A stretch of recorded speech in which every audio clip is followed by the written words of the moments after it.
Okay, so here's my this is my binary to hexadecimal converter. I couldn't get it to work because my board wouldn't it wouldn't plug into my laptop, and like I couldn't enable like the USB port or anything for it. So unfortunately I don't have like an active display, and I can't actually like show its functionality, but I can kind of talk about like how it works and what it was supposed to do and kind of like the logic that I had going into this. So the binary to hexadecimal converter starts by basically this is an interrupt switch. So this is the port F interrupt switch, and it goes to I think like PF. What is it right there? PF4, I believe. Yeah, PF4.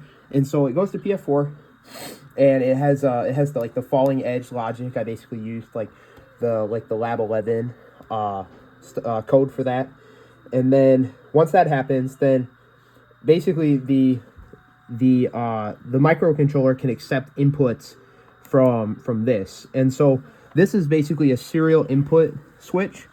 And what it'll do is the code logic will take this this over like a course of 8 seconds, and it'll read it every second. And so like you'll basically like press or unpress an 8-bit number into this port, this pin, and then over time those bits will get shifted inside one of the registers, and then inside the microcontroller those two values will be split. Like one of them will be put in one register and the other into another register, and then those will be those values will be used to index a in the code will be used to index a an array inside the code. So then what you do with the those values is then those one of them will be sent to these registers. I mean, not registers, 7-segment displays. Now, these 7-segment displays are jumped together. So technically, they would at the same time display one value. But I did this little neat thing, and I couldn't really tell if it would work, but I think it would work. And what I did is I had basically, these are both common cathode 7-segment displays.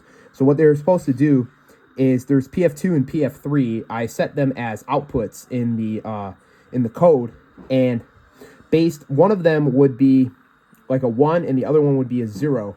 So one of them would be grounded, the other one there would be no like voltage potential difference. And so one of them would be on and one of them would be off, and that would be toggled every so many milliseconds, and that would create like kind of like a time multiplexing effect. And what that would do is it would allow one of them to be on and have one value, and then they would flip, and then the other value would be displayed. And so because of how like fast that's occurring, you wouldn't be able to tell that it was happening with the naked eye.